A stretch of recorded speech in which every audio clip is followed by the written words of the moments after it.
In the years leading up to 1939, Europe was a continent holding its breath, balanced on a knife's edge of tension and anxiety. The memory of the Great War, which had ended only 2 decades earlier, was still fresh and painful in the minds of millions. It was a conflict that had promised to be the war to end all wars, yet the peace that followed felt fragile and incomplete. The Treaty of Versailles, signed in 1919, had redrawn the map of Europe and imposed heavy penalties on Germany, creating a deep well of resentment that would be exploited by extremist politicians.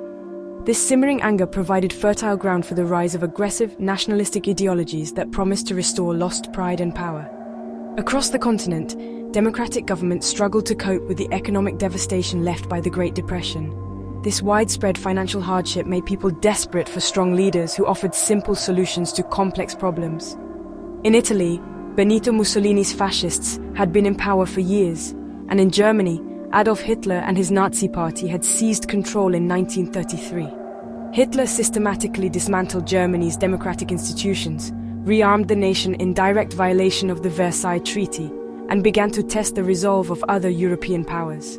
His actions created a domino effect of crises, each one pushing Europe closer to another major conflict, as nations watched nervously to see what he would do next. By the late 1930s, a policy of appeasement had become the primary strategy for Britain and France.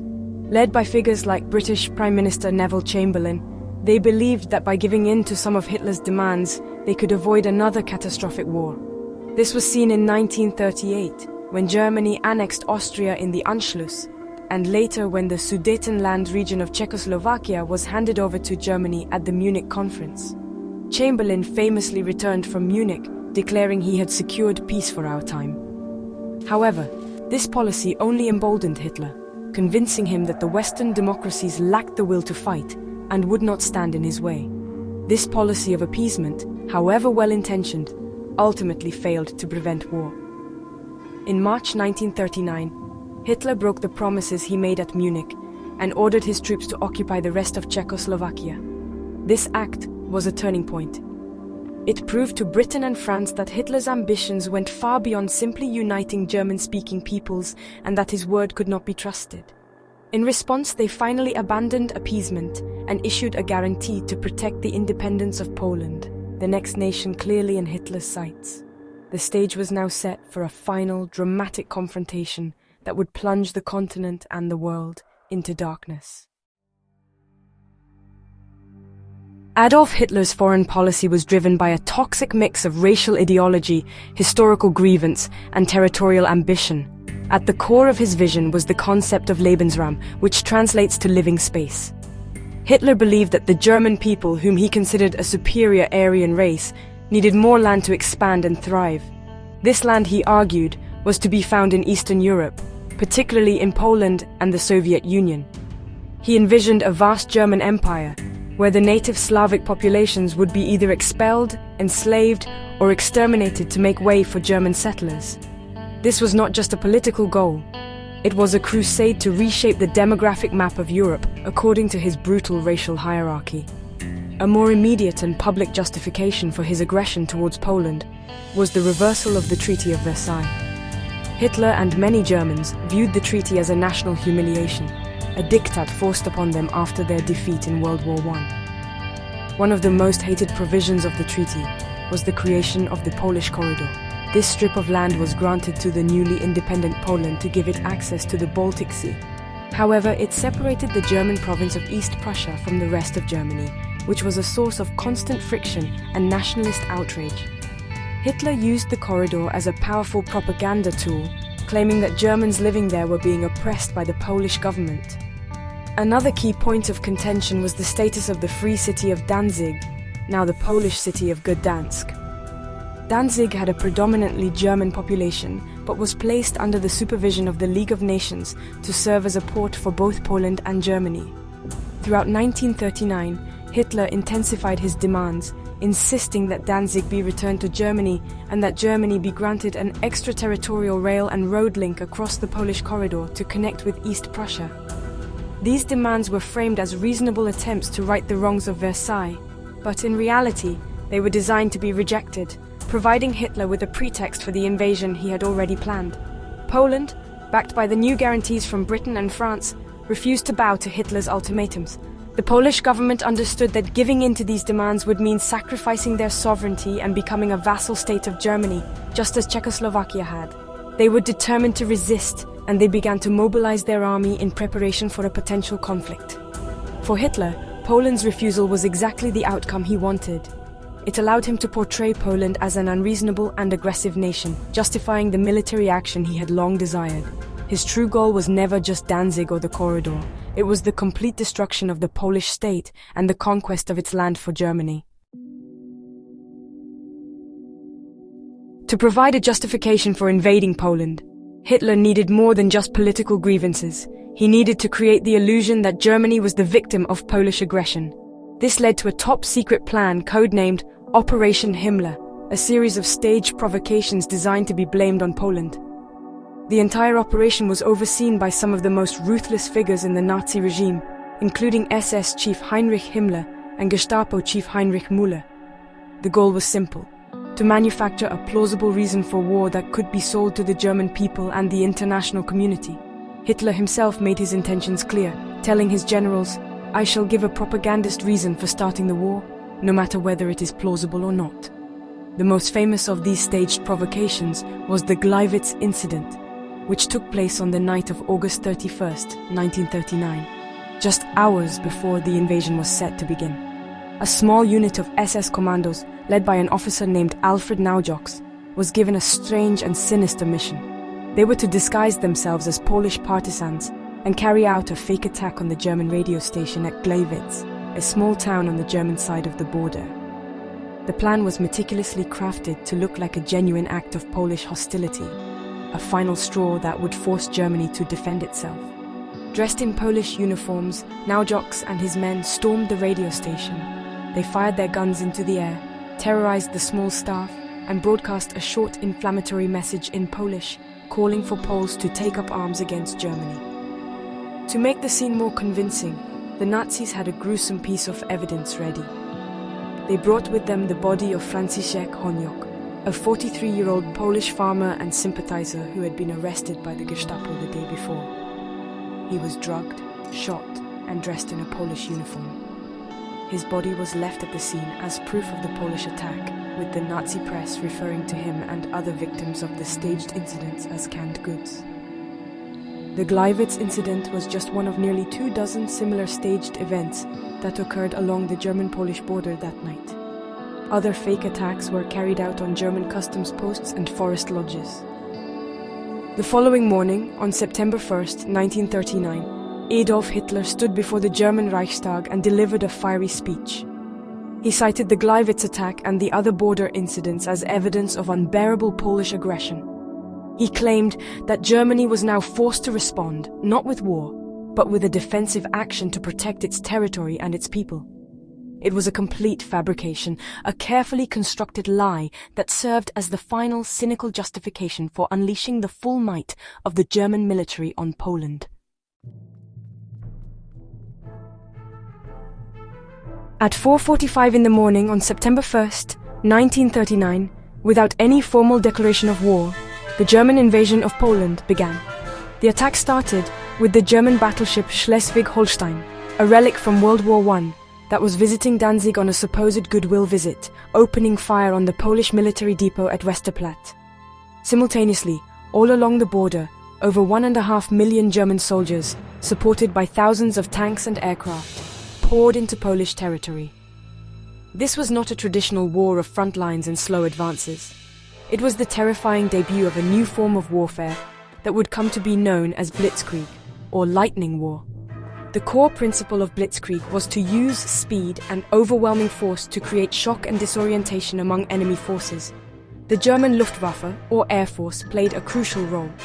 Their bombers targeted Polish airfields, destroying much of the Polish Air Force on the ground in the first few hours of the invasion.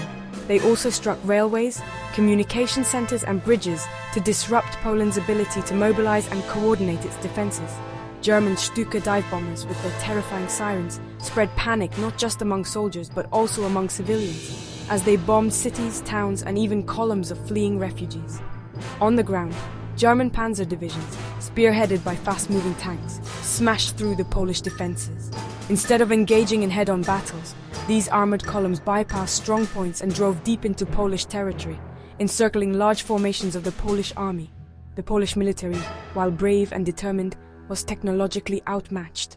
They relied heavily on infantry and cavalry and had far fewer tanks and modern aircraft than the invaders. Polish soldiers fought fiercely in numerous battles, such as the Battle of the Bzura, but they were unable to stop the relentless German advance from multiple directions. The German war machine advanced with brutal efficiency. Within a week, German forces had reached the outskirts of the Polish capital, Warsaw, and were pushing eastward towards the Vistula River. The speed of the invasion stunned the world and left Poland's allies, Britain and France, scrambling to respond. The Nazi propaganda ministry worked overtime, instructing the German media to avoid using the word war and to frame the invasion as a defensive counterattack. But for the people of Poland, it was undeniably a war of conquest, marked by overwhelming violence and a clear intent to destroy their nation completely. One of the most cynical and honestly shocking diplomatic maneuvers of the 20th century directly enabled the invasion of Poland, the Molotov-Ribbentrop Pact. Signed on August 23, 1939, just over a week before the invasion, this treaty was officially a non-aggression pact between two sworn ideological enemies, Nazi Germany and the Soviet Union. On the surface, the two powers simply agreed not to attack each other. This public agreement really stunned the world, as fascism and communism had always been presented as mortal foes. For Hitler, the pact was a brilliant strategic move, as it neutralized his biggest potential threat in the East and ensured he would not have to fight a two-front war as Germany had in World War I. However, the true and devastating nature of the pact was hidden from the public. Attached to the treaty was a secret protocol, a hidden clause that was only revealed to the world after the war. This secret protocol was nothing less than a blueprint for carving up Eastern Europe between Germany and the Soviet Union. It designated spheres of influence, effectively drawing a line through Poland. Germany was given the western two-thirds of the country, while the Soviet Union was allocated the eastern third. The protocol also assigned Finland, Estonia, Latvia, and parts of Romania to the Soviet sphere, giving Stalin a free hand to expand his own empire. With the pact secured, Hitler was free to launch his invasion of Poland on September 1st, confident that the Soviet Union would not intervene against him. As German forces crushed the Polish army from the west, the Polish government and military command retreated eastward, hoping to establish a new defensive line and hold out until their Western allies could come to their aid. But their hopes were shattered on September 17, 1939. Following the secret terms of the agreement, Joseph Stalin ordered the Soviet Red Army to invade Poland from the east. The Soviet government cynically claimed they were entering Poland to protect the Ukrainian and Belarusian minorities from the chaos of the collapsing Polish state. The Soviet invasion was the final fatal blow to Poland. The Polish army, already exhausted and overwhelmed by the German blitzkrieg, now faced a second powerful enemy attacking its rear. Caught in a hopeless two-front war, organized Polish resistance soon crumbled. The Polish government and military high command fled into exile through neighboring Romania. Warsaw, after weeks of heroic but doomed resistance, finally surrendered to the Germans on September 27th. By early October, Germany and the Soviet Union were in full control of the country, and Poland once again vanished from the map of Europe, partitioned by its two powerful and ruthless neighbors. Following Hitler's invasion of Poland on September 1st, the world looked to London and Paris. Britain and France had pledged to defend Polish independence. And now, that promise was really being put to the ultimate test. They didn't react immediately with force. Instead, they issued a joint ultimatum to Germany: withdraw your troops from Poland at once, or a state of war will exist between our countries. Hitler, confident that the Western powers were bluffing as they had done before, simply ignored the deadline. He believed they would once again choose peace at any price rather than plunge Europe into a major conflict over a country in Eastern Europe. But this time, Hitler had miscalculated. The invasion of Czechoslovakia had been a wake-up call, and public opinion in Britain and France had hardened against further appeasement. When the ultimatum expired without a German response, British Prime Minister Neville Chamberlain addressed the nation by radio on the morning of September 3, 1939. In a somber and disappointed tone, he announced that Britain was now at war with Germany. A few hours later, France followed suit and issued its own declaration of war. The guarantees given to Poland had been honored, and what had begun as a German-Polish conflict had now officially escalated into a European war. Despite the declarations of war, there was little immediate military action from the Western Allies to relieve the pressure on Poland. This period became known as the Phony War, because while Britain and France were officially at war with Germany, very little fighting occurred on the Western Front for several months. The French army made a small, tentative advance into Germany's Saar region but quickly withdrew. The British sent an expeditionary force to France, but it wasn't engaged in major combat. The Allies were strategically hesitant, still hoping to avoid a full-scale bloody conflict and unprepared for the kind of lightning war Germany had unleashed. Sadly, this lack of direct and immediate support sealed Poland's fate. The Polish military had based its defensive strategy on the assumption that a major French offensive in the west would force Germany to divert troops away from the Polish front. When that offensive never materialized, the Poles were left to fight the combined might of the German and later Soviet armies alone. While the declarations of war on September 3, 1939, marked the traditional starting point of World War II in Europe, for Poland, the aid came too late. The country was overrun and occupied, but its fall had finally triggered the global confrontation that would define the 20th century.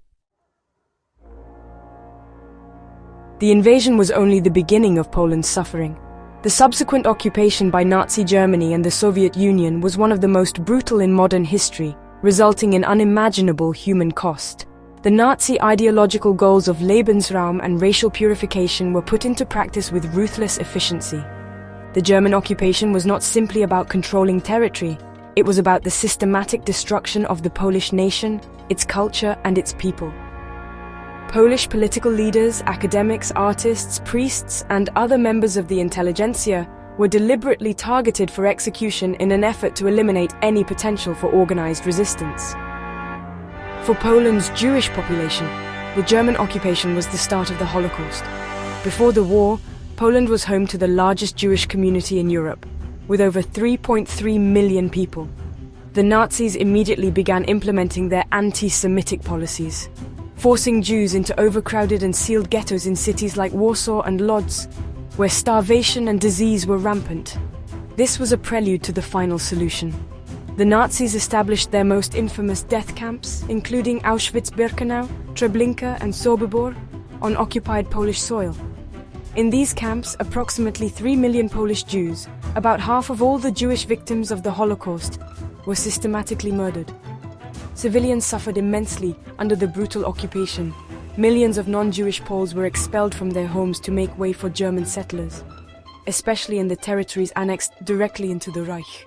Huge numbers of able-bodied Poles were rounded up and sent to Germany as forced laborers, where they worked in factories and on farms in slave-like conditions.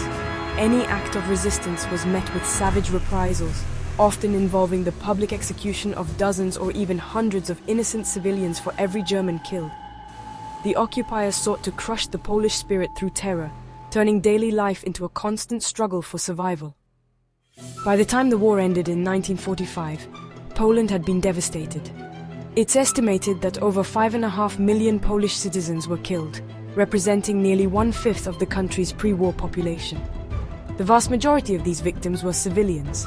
Cities like Warsaw were systematically demolished by the Germans, especially after the heroic but tragic Warsaw Uprising in 1944.